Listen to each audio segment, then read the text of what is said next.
In another video I made not so long ago, I was explaining how to build the drawers, where to put those brackets, which holes in the drawer front to use and which holes on the brackets to use.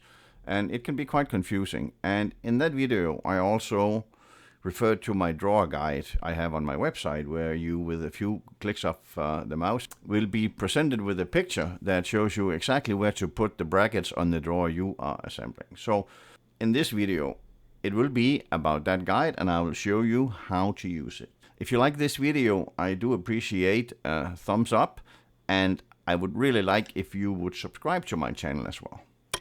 Let's get started.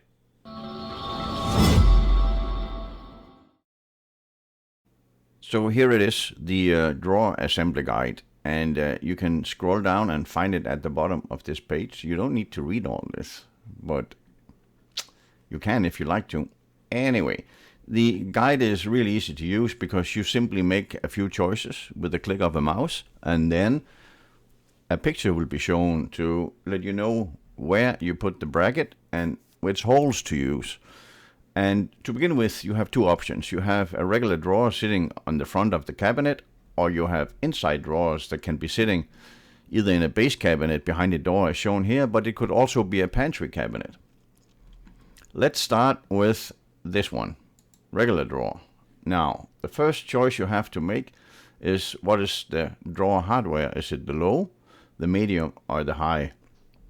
You can see that on your box. You can look at the number. It will say on your item list whether it's low, medium, or high. But you can basically also look to see what's in front of you, because the size of those parts in this area will clearly show you whether it's a medium or a high. Or if there's none of those parts, it will be a low. Let's take a medium. Now we have to choose whether it's the bottommost drawer or one of the others. And that is simply because the lower one is assembled differently than the others. So let's take the bottom drawer first.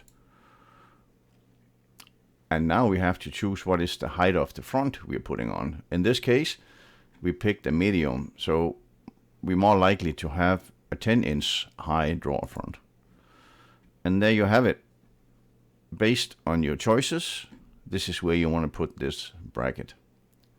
If you want to do it again to assemble another drawer, you simply click on Start Again,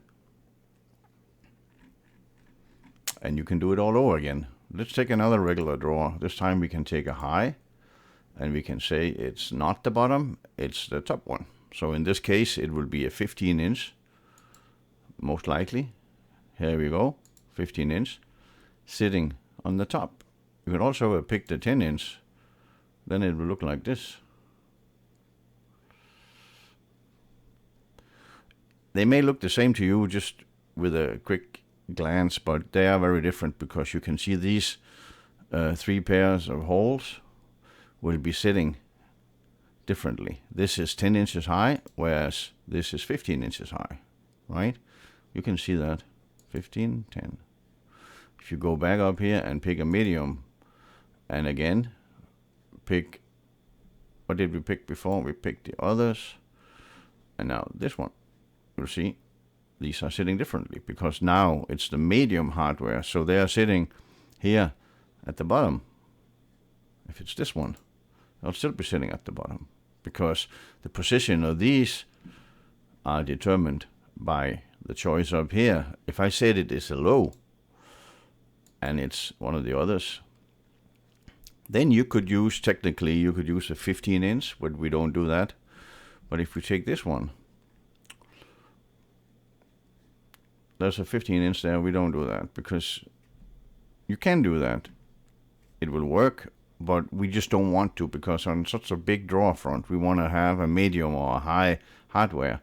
But if we pick the 5-inch, it will sit like this. If we pick the 10-inch, it will sit in the same position, always at the lowermost holes. It's just a matter of how big the drawer front is. So that's how it works. You can pick and you can choose and you can do it all over again. And I'm sure you will figure it out before you're done assembling all your drawers. The link for the drawer guide, you will find that in the description of this video.